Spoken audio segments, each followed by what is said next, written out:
This is the Heybike Ranger. It's one of the most popular electric bikes on the market right now, with good reason. They give you a lot of extra stuff for which is kind of unusual at a bicycle at this price point. Unboxing, here's everything you need. It's basically, that little extra part, make sure you don't throw anything away. We're going to need that, and we'll show you why later. But it's basically 90 to 95% assembled by the time you pull it out of your box. Here's your little box of goodies, and in here you're going to find your pedals, marked left and right, thank you, because the threads are slightly different, or they can be slightly different. Here's all the tools you're going to need and the instruction book that has step-by-step instructions, but ignore that and watch this video. I'll show you how to do it, which is easier, and some of the stuff in the book doesn't make a whole lot of sense. And here is the charger. And while you have that charger out, probably a good idea to go ahead and get charging. Go ahead and charge that battery, because a full charge somewhere between 4 to 6 hours.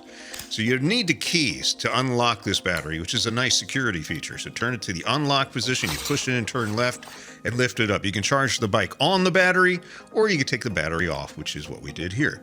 It's got a unique power connector. Looks like an XLR audio cable. Interesting. And you'll see the light will turn red when it's charging, and when it's done, it will turn green. All right, next up, they want you to install the front wheel. Now, it says first you need to put the cylindrical spacer on there orderly, because if you don't do it orderly, I guess you're disorderly, and you could get arrested for that, maybe.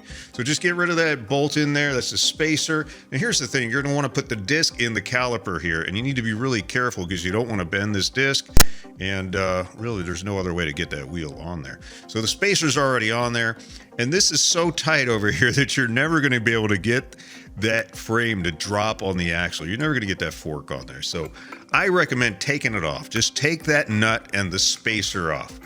And you'll know there's like a lock washer on here, which is a really interesting feature that I haven't seen on many electric bikes at all. That little, like a security spacer on there, or washer that kind of locks it to the frame in case your nut comes loose for whatever reason.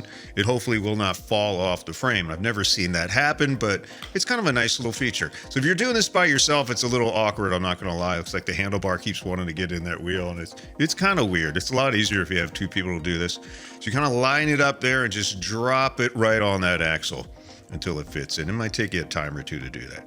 And then put that lock washer on there, or that security. I'm not even sure what that thing's called. I see so few of them. And then the washer on top of that, and the nut back on. And you're going to make sure this is pretty tight.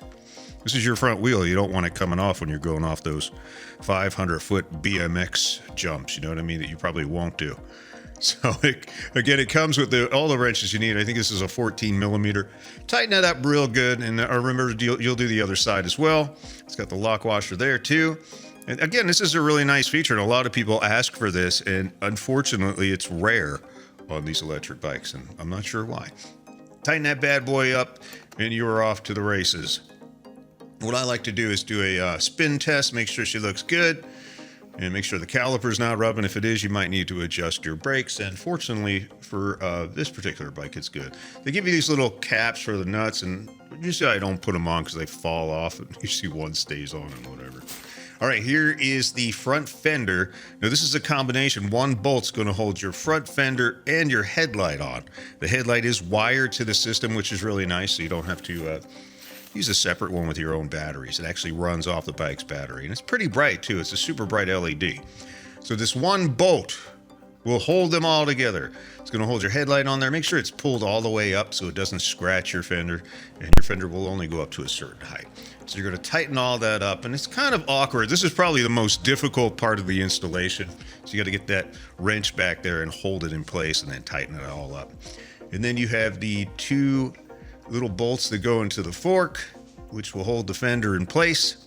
And these are pretty easy. There's no nuts on the back of that, thank goodness. The frame is threaded, the fork is threaded, so that's pretty nice. And again, all these tools are included. All right, now it's time to put the handlebars on. Now, there's that little piece we showed you earlier, fell out. That should not be disconnected from the handlebar. So this is kind of a bear to screw in, but it needs to be screwed back in. So if yours comes off like this, just make sure you screw it back in there. It doesn't have to be super tight. So you don't want it super tight, because that's what actually is going to hold the handlebars to the frame. So once you got that back in there, you drop that whole assembly right into the frame here. and it's going to attach to the fork once you tighten this thing up. All right, so you need to take the release off the handlebars. This is a little tricky to do with one hand. Requires a little bit of hand strength. So you're going to pull this back. Now, it doesn't look like this in the book because there's this bar here, which is not in the manual. See that silver bar on top? So it's kind of awkward to get the Allen wrench in there to twist that into place, but it can be done. And here's the tricky part of this. You want to make sure that the handlebars are straight, meaning lined up with the front wheel. And it might take you a couple of times to do this. It's a little tricky. Once you get it lined up, just kind of eyeball where you think it should be. Tighten it a little bit at a time. Go back and check it, and then you'll get it. It'll be straight, and you're off to the races. It's good to go. So tighten it again a little bit at a time. Make sure she looks good, kind of eyeball it there, and then tighten it real good when you've got it exactly where you want it. Because you don't want that coming loose, because then your handlebars are twist when you're taking a ride, and that's not a good idea. And then lock that handlebar back in place, and you are ready to go. All right, so now we're going to install the seat, and this is pretty easy. Sometimes it's a little tight. You really got to push it in there. Don't be afraid of it. If it's too tight, just loosen that nut up a little bit and just kind of push it in there. And this is a nice seat. It actually is a suspension seat. There's a spring on top of it.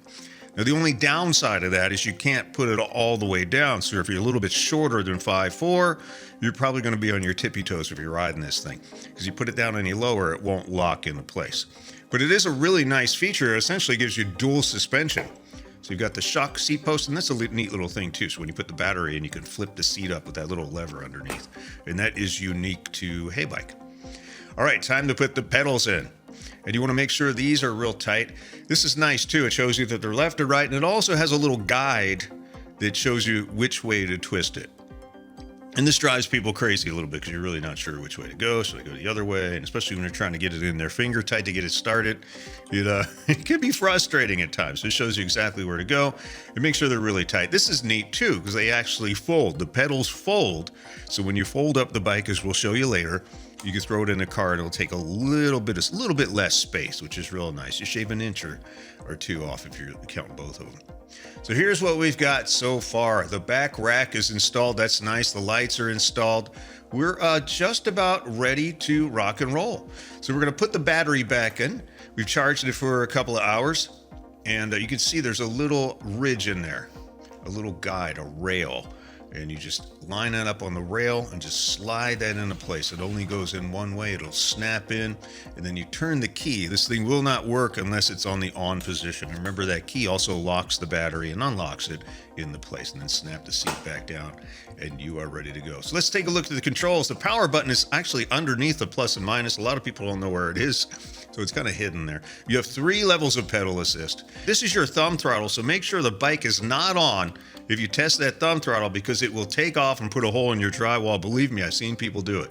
So I like to test it to make sure everything's working, and it looks great. I also test the brakes too, and they're perfect. You see how that tail light lights up when you hit the brakes. All right, so I know everything works now. I'm going to take all the protective coatings off, all the films off this thing, and we are almost ready to take our first test ride. It's got a Shimano 7-speed shifter on there, so you can ride this like a bike. You can turn the motor and pedal assist off and ride it like a bicycle. So if you run out of battery, it's fine. You can still ride it. Unlike an electric car, when it's dead, it's off. Here's your headlight switch over here too. And on the side of the plus and minus, you have your info where you can check your odometer, your trip meter, your maximum speed, and all kinds of other stuff as well. It is a 500-watt motor. It gets you up to about 20 to 22 miles an hour if you're really pushing it. Pedal assist or throttle only. Not the most powerful we've ever seen, but powerful enough. All right, so fold and unfold this thing. And this is the win here, because you could throw this in the back of a small SUV or even a trunk and take this bike virtually anywhere, which you couldn't do. You'd need a bike rack or something. Now, it is a little heavy. I think this weighs upwards of 70 pounds altogether with the battery. I think the battery's 10 or 11 pounds by itself. So if you're struggling with it, you might want to take the battery out before you fold it and lift it up into your car or truck or wherever you're putting it. So it folds together here, and you see that little latch. You just unhook that latch, and then there's the latch for the handlebars. You just flip that baby down, and look at this. A nice, compact little package. And it's actually pretty easy to put 2 of these into a standard SUV side by side, which is really nice. Now keep your fingers out of it because it's like a vise. I've done this. I've made this mistake. When you put it back together, you see these two pieces of metal are going to connect.